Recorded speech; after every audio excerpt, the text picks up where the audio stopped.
Hi, everyone. Welcome to the Small Cap Discoveries conference call. Today on our call, we have Alan Savage, the chairman, and Dr. Amin Omar, the COO of Innovotech. Innovotech trades on the TSX Venture Exchange under the symbol IOT, and the company is trading at 19 cents with roughly 38 million shares outstanding, or about a $7 million market cap. I'd now like to hand it over to Paul Andriola. Thanks, Trevor. Yeah, great to have Innovotech here. We've invested in a number of little life science companies that are Canadian listed, and they've always had a challenge getting sort of recognized in the space. So we appreciate the opportunity to sort of shine a bit of a light on one of the Canadian life science companies that deserves it. So thanks, guys, for being with us today. You've got a presentation, which we always love to have, and I'm just going to hand it over to you guys, and feel free to start your presentation anytime. Thanks, Paul. We appreciate the opportunity. So in the cover page here, you see that I referred to the company as a platform, and that's because we mean to build on it, and we emphasize that platform has revenue, profits, and a tax pool. So now this is supposed to change between there. Right. So a little bit of history. The company was listed on the TSX.V in 2003.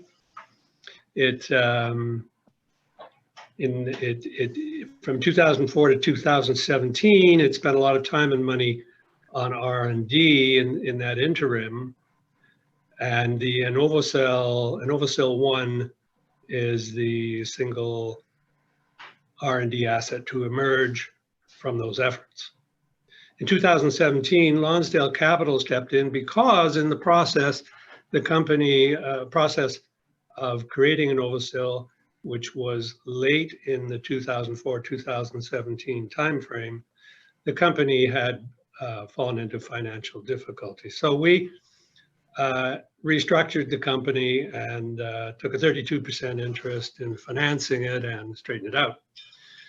In 2018, R&D was wrapped up, costs reduced, and we refocused on the business. 2019, revenues grow by 19% over 2018. Revenues grow by 20% approximately this year over 2019. And we expect that 2021 revenues will respond to the execution of our internal and external growth plans, which we will reveal. So Innovotech is a leader in testing, third-party testing of client medical devices and for their resistance to the formation of microbial biofilms. Amin, as you know, biofilms kill a lot of people every year. Do you have any comment on that? That's correct. Like biofilms are related to chronic infections, and in the US alone, people die about 500,000 a year from chronic infection, which is the same number from people dying from cancer. So just the fact that it doesn't get as much as PR as the cancer as a problem facing people in the US and worldwide. So we step in to make sure regulatory and people from industry are aware of the problem, and they have to change the way we look at antimicrobial treatments to be able to address that problem correctly. Thank you. So we've been doing this since 2003. We, in the process of Lonsdale Capital, which is me, in the process of our entry into the business, we achieved a recertification of ISO qualifications that we required, and that has reopened the door to existing and potential customers. We are, I guess, in our field, entrepreneurial and innovators. Amin, do you want to comment on the Best Plus assay? Absolutely. For the people who just give you a brief description, the BEST assay, it stands for biofilm eradication surface testing, and it's the main platform that we use in our company to test medical devices. We had a huge success with the BEST assay over the last 15 years. And recently, for the last 2 years, we have been working on developing a new concept where we take the existing platform and make it one more step related to a clinical setting. So the BEST assay itself, it focused on testing, let's say, catheters on the extra surface, the extraluminal space of the catheter. In real life, both the inside the catheter and the outside catheter is being exposed to fluids and exposed to risk of infection. So what we did, we adapt the current BEST assay to allow us simultaneously testing and reconditioning both surfaces at the same time. So we're saving money, we're saving time, and we're one step closer to a clinical setting. Yeah, you're one step closer to an in vivo. A real life situation in the hospital. In vivo versus in vitro, yes. That's correct. Yes. Thanks. So Amin and his team are also using multiple 3D printers to create devices tailor-made for the clients. How's that working? It's working pretty good, especially this year. Keep in mind that all we do is custom design testing, and we deal with a lot of catheters. I'm talking about different sizes, different shapes, different applications. So you can imagine how difficult it is to have one platform to test all these things at the same time. 3D printing opened the door for us to do whatever we need, no matter what size, French size or application or shape. We can build 3D printing those little adapters that enable us to test whatever product using the same platform. Do you think anybody else is do this? So, do you think anybody else is doing this? I don't believe so. Thanks, Amin. Yeah. So in addition to contract research, we have two other businesses. One is the MBEC assay kit, which is a growth device for biofilms, which is now a standard globally, and we are the only people who make and sell it. Amin has recently developed, the MBEC assay is something that we're focused on growing. It is, I'm going to let Amin just talk about the coding that he's devised for the MBEC assay to make it a preferred device for agricultural laboratories. We intend to open that market in 2021. Yeah, so the MBEC assay, it's a polystyrene MBEC lid. It's made of 96 little pins. This is where the surface actually allow the biofilm to grow. And over the years, we developed a trade secret where we actually can coat that surface with different coatings. It depends on the application. So for example, for dental application, we managed to do hydroxyapatite, which is a calcium phosphate coating on those little pins. So it looks like teeth. So it will enable for the bacteria that is, usually it's in the oral cavity, to be able to grow on those little hydroxyapatite coated bins to provide a very similar environment for that bacteria as if it's growing inside someone's mouth. And we expand on that massively in the last 5 years. We deal with a lot of dental application companies, and they're buying a huge number of plates on an annual basis for R&D development. And recently, we also developed a carboxymethyl cellulose coating on those MBEC plates. And we were trying to, sorry? Cellulose? Cellulose, that is correct. Carboxymethyl cellulose, that they allow us to provide an in situ or a special substratum for bacteria in agriculture to be able to grow.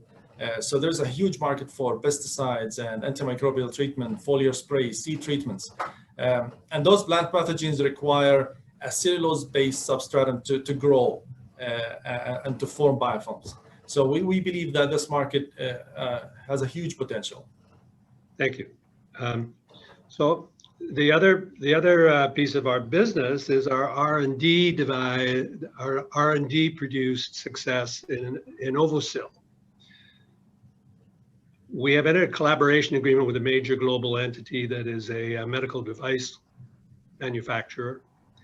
That partner funds the R&D, pays an annual fee to ourselves for exclusivity and funds-related patent costs. So those things are the basic Innovotech business.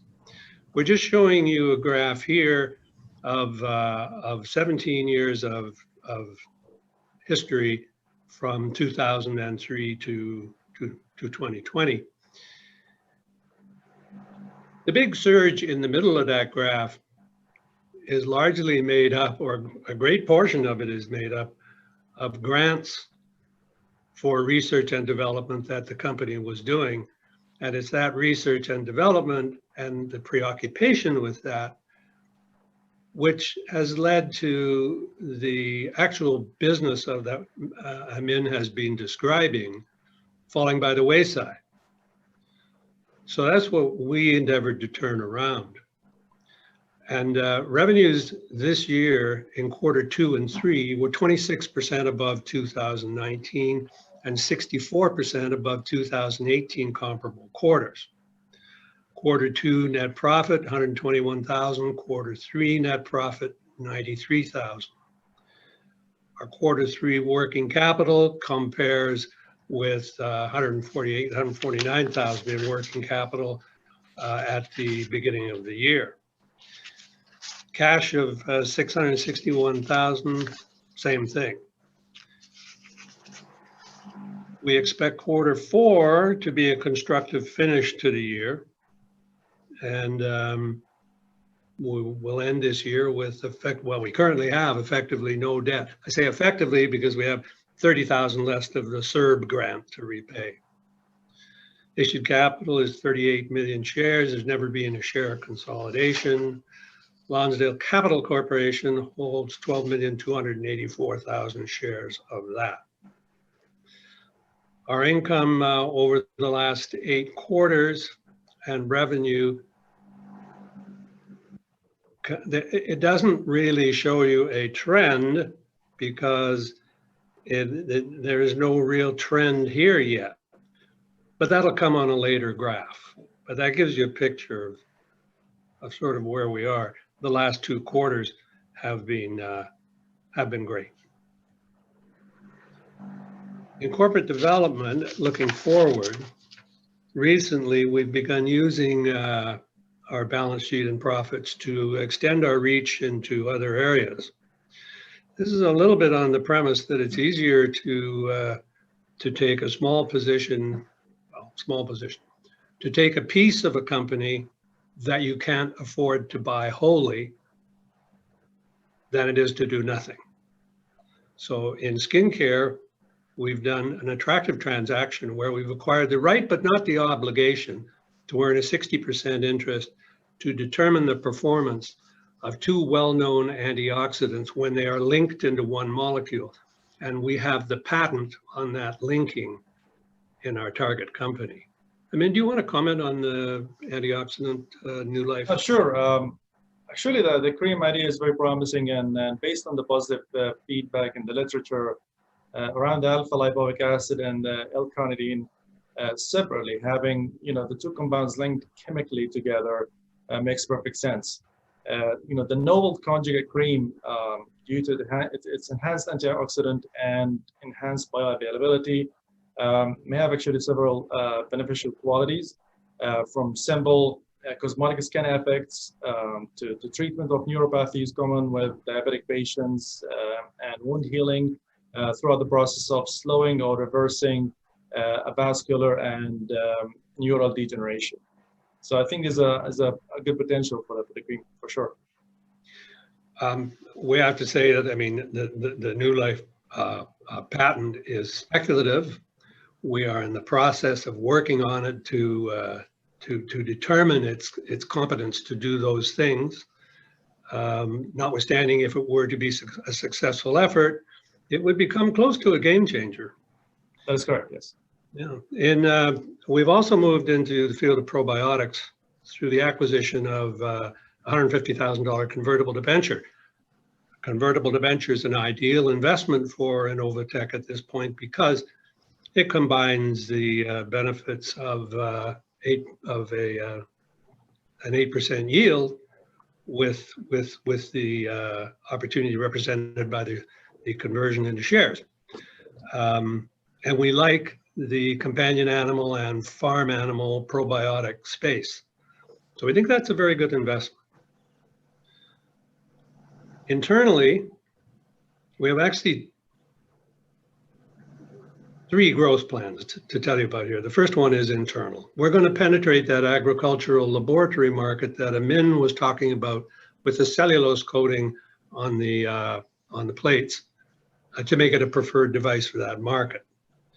We're going to continue to work up devices and products that separate us from the pack in terms of dealing with our customers. And our customers tend to be multi-billion-dollar corporations. And they're pretty intrigued with what he's doing. We're going to build on our success with the patented Best Plus assay. We're going to be increasing our penetration of our market with the information portrayed on the screen. This will carry a small cost, but it will not be material. In terms of research-driven growth, you've heard about Innovotech. Our partner is aggressive in his R&D and patenting. And we're working up, as we speak, on the new life linked lipoic acid and L-carnitine molecules. So that's our internal plan. In terms of external growth, plan 1 is continuing to seek right-sized investments that extend our reach, diversify our assets, and open avenues to grow. In the sense of these are beachheads, toeholds, but we have to get out there. We have to spread our wings and do these things, or we will remain solely in our current legacy business, which is a good business, but we would like to expand. Our investment targets will be related to biotech, health, and anything that is related to the health of a Canadian. We prefer the convertible debenture approach because it gives us a cash return while waiting, but it's not always practical to get that. External growth plan 2 is whole company acquisition. The bait is our net operating losses and SR&ED tax credits tax pool of $7.5 million. They don't start to expire until really 2028. The appeal is because we're debt-free, we're profitable, we've got a strong balance sheet, and that makes us a pretty good M&A candidate as an acquirer. We have to be the acquirer to preserve the tax loss going into the transaction. We're not pressured, we're not in a hurry. We'll only get stronger as time goes by while we target that acquisition. In the meantime, we continue with our previous 2 plans and this plan, and that taken together is the combination of our growth initiatives. In this graph, what you can principally see is the degree of the 2017 restructuring. Some $750,000 of debt was paid off, negotiated down, forgiven, or otherwise removed from the balance sheet. And in 2018, we began our focus on the revenue generated by the internal legacy business and have been successful in that effort. This is demonstrated by the revenue and income over the last 8 quarters. And I'm going to ask you to cut us some slack on the Q1 2020 performance because that was entirely COVID related. In fact, you could argue that some of the revenue increase in Q2 came from Q1 revenues that fell over into Q2 because the corporation doing the work was uncertain whether they were going to continue to do it given the threat of COVID. Notwithstanding, that is a marked improvement in performance in the last 9 months, but in particular, the last 6 months. There is the obligatory slide of who we are. You'll notice that there is a lot of expertise and experience and education in these people. Every time I say doctor at a board meeting, everybody raises their head. And turning to our mission and our vision, it's pretty clear what we want to do. We want to do exactly what the scale up says. And one day, one of those smaller transactions that we do will become a large one. But we have to see the right one, and we won't do it until we do see the right one. Company information, the directors are incentivized, both with securities and stock options. And then, of course, the obligatory disclaimer. Thank you very much for listening. Awesome. Thank you, Alan, and thank you, Amin. A couple questions that came to mind right away. You mentioned some of your products and services. Why don't you specifically try to give us a better idea of what the addressable market is for each of your individual sort of key products? Well, if we were absolutely certain about that, we would do it. But we're still working on it. From what we have determined over the last 6 months, it's larger than we thought, and certainly the performance of both product sales and contract research is particularly strong. Amin? Say that the two main criteria is the contract research and the MBEC sales. And I would say a third of the revenue coming from the MBEC sales. And we believe that there is still a space to grow, and it's a big space. And we're trying to sometime figure out what the client needs to be able to grow that particular niche for the biofilm research. Again, from dental to agriculture application to medical application. Same thing with the contract research. Having the quality, the ISO certification in place was a major reason why we have a growth in our sales this year. And I believe that's just gonna keep going year after year. We have a good reputation among regulatory and industry, the medical device, among the medical device companies. And there's a huge potential for growth. And which product would you say is your investors should watch as the key product that potentially has the most growth? We believe right now with the MBEC plates, we're trying to pursue the agriculture aggressively this year.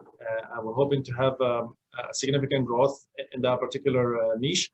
The Best Plus on the contract research side, it's also a new product. We're hoping actually to do a product launch back in February, and we had a meeting with the FDA scheduled, but it's all canceled because of the pandemic. And we're hoping just to catch up in the next year. And okay, so mentioning the pandemic, how are you guys operating under sort of the current pandemic restrictions? And do you see longer term, do you see any effect that could be good or bad for your business from what's happening in the pandemic? So far, we've been practicing social distancing. Everyone has his own office space. We're a microbiology lab, and when it comes to wearing the PPE and masks, gloves, disinfecting surfaces, this is nothing new to us. So we're just being extra cautious with the type of masks that we're wearing, with the social distancing. So we have to spread people around the office space and the lab space. And everybody had any symptoms, respiratory symptoms, we stay home, have some COVID testing done until it's negative or the symptom disappears, you go back to work. So we're pretty cautious when it comes to perform our work under safety conditions. Paul, When it comes to, sorry. I was going to add that earlier this year, we were called on to sterilize nasal swabs for a large public agency, and because of that, we were granted essential industry status, so we didn't have to close down. That's great. Yeah. Interesting. Very interesting. Give us a sense of the different verticals you guys are in. Just give us a better landscape of what the competition or existing product sort of status is. Well, there's pretty big companies doing what we do, but I would think that our strength is really the entrepreneurial nature of the company, typical of a smaller entity that isn't reporting to 3 vice presidents. It's doing what it thinks it ought to do to improve the performance for the client. And to that extent, it separates us from those bigger entities. So I don't think competition in what we do is something that's going to stop us from increasing our revenue base in our industry. So I don't think it's the only industry that we're ever going to be in. Right. So the sense I get is you guys are small enough and flexible enough to really customize what your customers want, and able to sort of deliver likely something that a larger competitor can't really, move to deliver. Is that correct? Absolutely. And the way actually medical device companies treat us as if we are their internal R&D division. Yeah. Like the quick turnaround, the ease of communications, as I say, the customized testing, just no matter what they think of, we'll just make it happen. And that's what they like about us. Yeah, and also, I mean, there's a general and a pretty large tailwind or trend in so many of these type of services being contracted out. I mean, you really are sort of following the trend of so many of these typical functions that are now outsourced to companies like yourself, correct? That is correct. Yeah. Okay, fantastic. Give us a sense of going forward. I mean, you've got a good capital partner in Lonsdale Capital. But what other resources do you see being required as far as either capital, staffing, maybe equipment or CapEx? What do you still need to continue to grow? I mean, you're going to have to answer that because I don't think we need that much. Yeah, as I say, like right now, we'll be able to grow, and if we have more work to do, it's easy to acquire more lab space or hire more people. Or even to buy equipments. We're a fully functional lab, independent. We do like annual calibration. Sometimes we do subcontracting, but it's not much. 95% of the work is being done actually in our lab. So there's no much obstacles that I see to be able to have to overcome to be able to grow the business. And just generally, I mean, you mentioned a number of 500,000 people die every year from microbial issues. Chronic infections, yes. Yeah, microbial infections. Are we talking like in a hospital setting, in a medical setting, or is this just in general? This is just hospital settings. I'm talking about chronic infections, chronic wounds, medical device-related infections. And those are like, in different applications. I'm talking endotracheal, urinary, bloodstream infections, wound applications, diabetics. So it's a huge field that people actually suffer from. But there's not much PR targeted to show that the real problem is. And the reason why, because there's antibiotics available. But the idea is the fact that the approach to treating this chronic infection is based on old microbiology setting, where people depend on an MIC or MBEC kit that provide you with data related to a free-floating cells, bacteria is like floating in a liquid environment rather than being attached to a surface. And just a different phenotype it represents itself in 1,000 times more or 2,000 times more resilience towards those treatments. So even you have an antibiotic treatment, that doesn't solve the problem. That's why most of these chronic infections, patients go to the doctor, get an MIC test, they'll prescribe antibiotic, they'll take the 2 or 3 weeks course, infection disappear for a while and then comes back. You get another antibiotic treatment and so on until the infection just spread in the body. Yeah, yeah.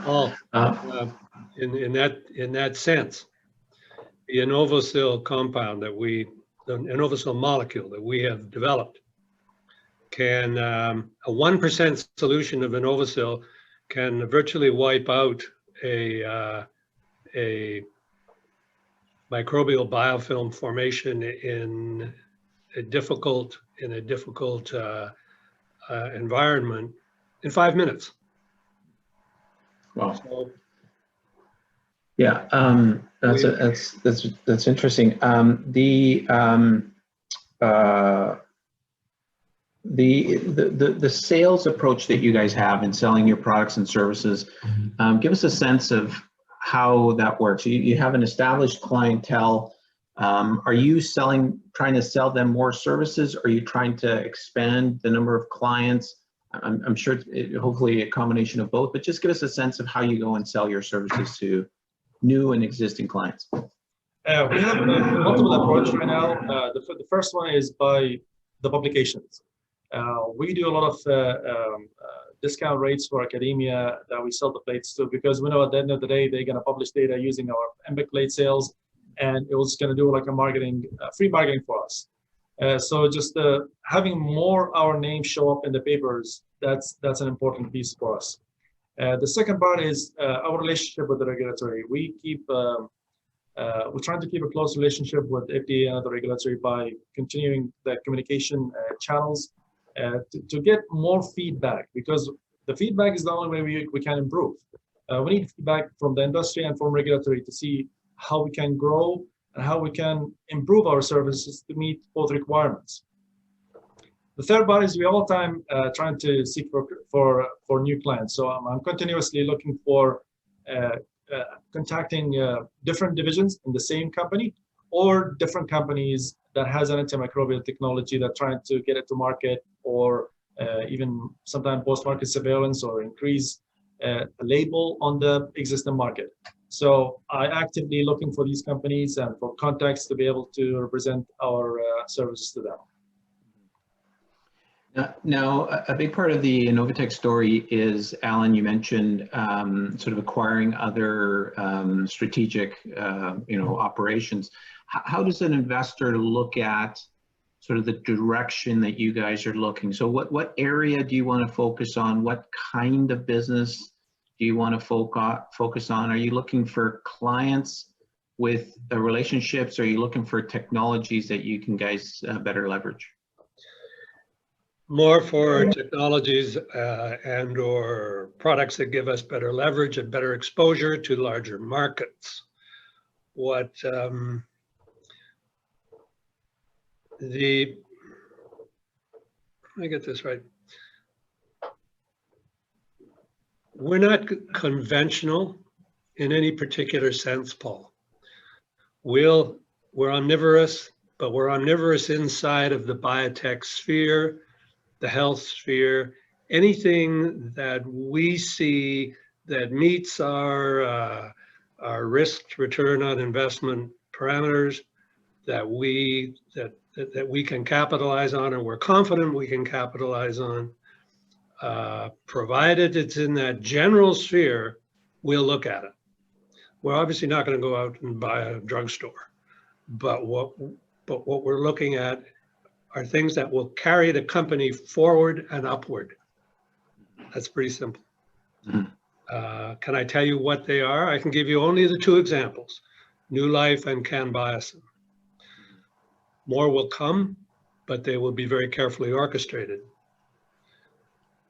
Will they include companies that trade on listed markets? That's possible. but they will never do it to the extent that they will damage the balance sheet, in the sense that we will not put that much money into them that we would prejudice the balance sheet. But it will be enough to be influential if we are correct in our evaluation. In the interim, we're looking for that company, probably for us, $1.8 to $2.5 million sweet spot to buy, with the assistance of Lonsdale to Innovotech. We could handle that, but of course we would also bring in external financial sources. And that's about the target range that we want for number one, because we could straighten that out and absorb it within 8 to 10, 12 months and go on to number two. But you got to get the first one right. For sure. Now, so often M&A sounds so easy, but it's you know, it can be a pretty difficult thing to maneuver. But and it's really dependent on the management team or those that are driving the M&A. Alan, I've known you for a number of years here. You're well respected as you know, a very shrewd sort of microcap investor or investor period. Maybe just give us a bit of your background and where you came sort of from and how you got to where you are now. Sure. Well, I came out of Victoria, the University of Victoria. I joined a predecessor of Midland Doherty, Midland Osler. I was in the investment industry for 13 years. I left the investment industry to step into the mining business. That was very successful. And we ended up developing the Huckleberry mine to a production decision. That's not entirely correct. We to a feasibility. And the feasibility led to a production decision. A number of other entities involved, including Epicor Bionetworks, which was very successful. And the company was sold to a French conglomerate, and moved on to a couple of smaller companies in the biotech sphere, both Innovotech and I should comment that the Cam Biosin investment is a drop down from Lonsdale into Innovotech, and I have a substantial interest in Cam Biosin. So we do those things. They've been successful, and we're happy that that's the case. I mean, I could go chapter and verse, but that's a brief summary. Basically, you've got experience on the investment side. You know what a balance sheet looks like. You know what an income statement looks like. So you really know how to dig into some of these opportunities and find out if there's real value there. That's really what I wanted to highlight. So yeah, that would be true. Yeah, that would be true. Perfect. Listen, I think we sort of come to the end of the questions I've got here. You know, we love these sort of obscure little life science companies that we think are doing some neat stuff. Certainly, we've got some experience on the sort of the microbial side, the CRO side. So we're liking what we see. What we always like to do to sort of wrap up is give you guys an opportunity to just, you know, if there's a key message you want investors to walk away with, this is your opportunity. Maybe even something that investors should look out for sort of over the next 6 to 12 months. What's that last message you want investors to walk away with today? I think really, if you accept the base business of the company, that it is the internal growth of that business through some of the methods that Amin has been referencing, combined with the sequenced from time to time acquisition of interests in other markets that are different than ours, and that combined with the ongoing search for a major acquisition for the company. So you've got those three things. You've got the internal growth, you've got investment acquisition growth, and you've got the big corporate acquisition piece. Those are the driving forces that will take this company higher. And they all work. There's nothing in there that is experimental. They work, they take time. We're not in a hurry. We don't have to be in a hurry because of Amin's success in operating the company, quite frankly. He's doing very well. On December the 8th, we go into a long board meeting, which has as its key and continuing our improved result through 2021. So we intend to grow the company forward and upward. And if that's a message I'd like to leave, then that's the message I'll leave. Perfect. And Amin, I don't know if there's anything you want to add to it. This is your opportunity as well. Absolutely. I just want one thing I would like to add. Also, the Innovasil One as a product, for us, this is dreams in the making, and having collaboration agreements with a big medical device company that's trying to take this to market is a huge potential. I know it's not going to be in this next 6 to 12 months, but we're in the right direction, and we're every year we're one step closer to get this product to market, because not only we'll get financial benefits from it, but because we know we're going to help millions of people with this product. Fantastic. Amin, Omar, Alan Savage, thank you so much for joining us today. We've been speaking about Innovotech Incorporated. Symbol is IOT on the Venture Exchange. Either one of you, website address if somebody wanted more information? Well, I can just, for me, it's my email. ACS, Alpha Charlie Sierra, at LONCAP, LONCAP for Lonsdale Capital, .ca. Perfect. And from Innovotech, any emails going to info@innovotech.ca. It gets to me eventually, so I'll be able to reply to it. Fantastic. Gentlemen, thank you so much for joining us today. Thank you. Thanks, Paul.